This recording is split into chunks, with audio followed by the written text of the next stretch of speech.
Graça e paz. Vamos meditar um pouco sobre o que é o sofrimento. Por que o sofrimento vem em nossas vidas? Por que passamos por sofrimento na Terra? Ninguém gosta de sofrer. Eu não gosto, eu creio que você também não. O sofrimento é o resultado do pecado no mundo. Um dia, quando Jesus voltar, todo sofrimento acabará. Mas até a sua volta, nós vamos ter que suportar muitos sofrimentos. Mas por que Deus permite o sofrimento? A palavra de Deus em Salmos 25, 16 a 18, nós lemos assim, nós vemos uma exposição sobre o sofrimento. E o salmista fala assim: volta-te para mim e tem misericórdia de mim, pois estou só e aflito. As angústias do meu coração se multiplicaram. Liberta-me da minha aflição. Olha para a minha tribulação e o meu sofrimento e perdoa todos os meus pecados. A gente percebe que o salmista aqui está sofrendo. Ele está num momento de grande aflição. E qual foi a resposta dele para o sofrimento? Onde ele buscou a solução do sofrimento dele? Onde ele foi buscar alívio e refúgio?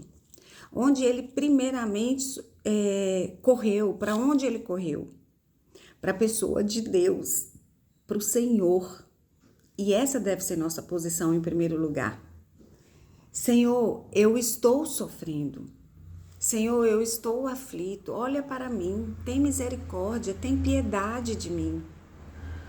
Senhor, livra-me dos meus sofrimentos. Senhor, dá cabo ao meu sofrimento. Perdoa os meus pecados. Se foi por um pecado que eu cometi, que eu estou sofrendo, tem misericórdia de mim. Essa deve ser a nossa posição de humildade, de se humilhar na presença de Deus. Todo aquele que se humilha na presença do Senhor, diante do Senhor, vai encontrar refúgio, vai encontrar salvação, vai encontrar socorro, vai encontrar resposta. E vamos meditar por que o sofrimento vem na nossa vida. Primeiramente, por causa do pecado. Todo pecado, ele gera sofrimento. Se nós pecamos deliberadamente, voluntariamente, intencionalmente, se a gente faz algo que a gente sabe que vai contra a palavra de Deus, contra os princípios corretos da moralidade, do amor, da misericórdia, do perdão, da mansidão, da bondade, da pureza, se nós vamos fazendo ações que ferem essas virtudes estabelecidas pelo Criador e que, uma vez obedecidas, traz equilíbrio, traz vida, traz refrigério, traz paz. Se a gente infringe, se a gente quebra, é normal vir o sofrimento. Todo pecado gera sofrimento, mais cedo ou mais tarde. Quando o pecado está na sua força, quando nós estamos exercitando ele, praticando ele inicialmente, o sofrimento não bate frontalmente contra nós.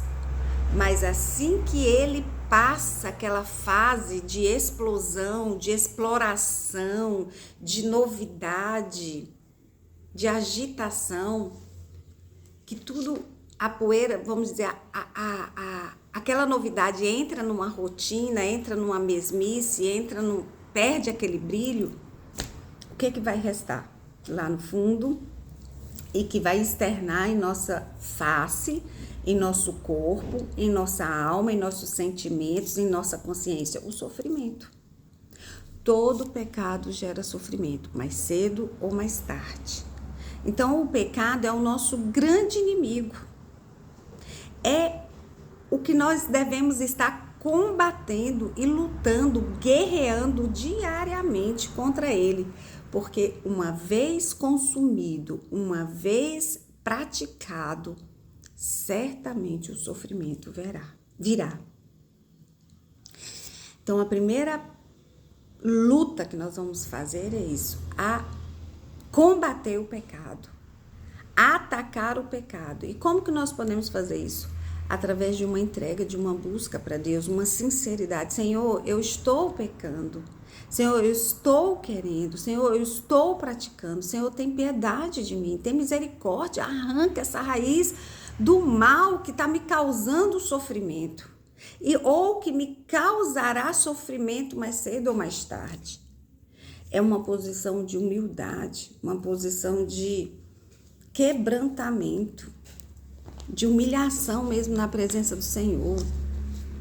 Como a gente fala, né? De cara no pó, porque você vai se prostrar, você vai ajoelhar, você vai pôr a sua fronte no chão mesmo, para você reconhecer que você é pó, que você é fraco, que você de si mesmo não tem poder para vencer o pecado. E o pecado, ele só traz morte, destruição, roubo, solidão, angústia, aflição, depressão, vergonha, separação, discriminação. Quando a gente faz um pecado social, digamos,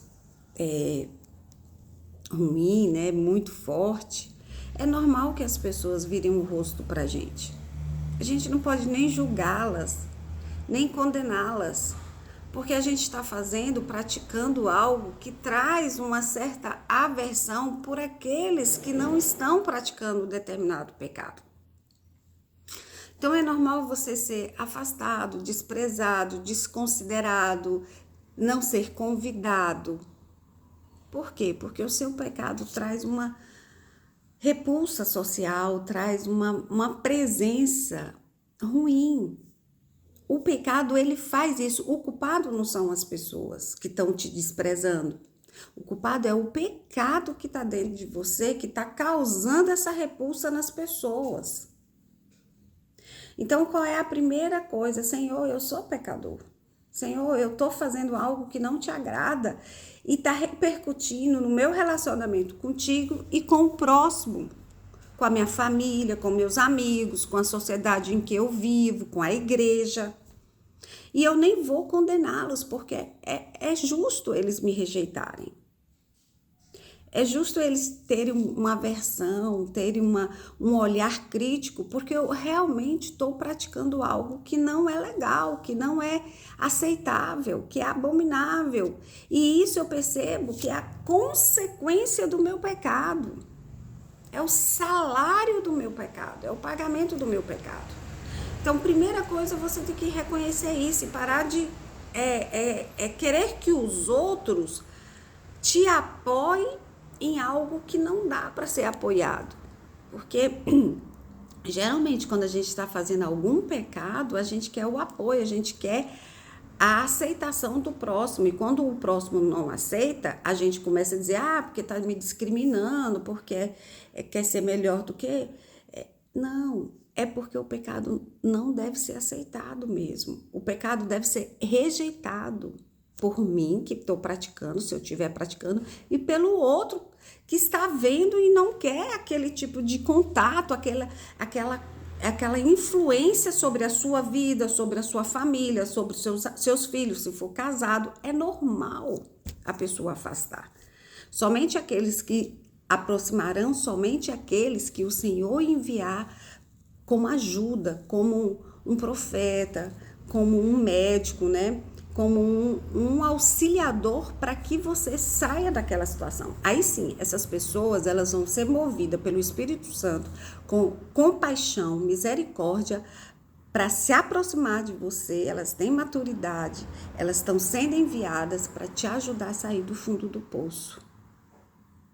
Então, o pecado, meus amigos, ele só traz destruição, morte, separação, sofrimento, vergonha, discriminação, aflição, tribulação. Ele traz muitos males. E a única forma é confessar: Senhor, eu sou pecador. Tem misericórdia de mim, Senhor, que sou pecador. Me liberta, me salva dessa situação. E insistir com Deus até que a libertação chegue. Eu não sei se vai durar 1 mês, 2 meses, 1 ano, 2 anos, mas você não vai desistir, vai perseverar.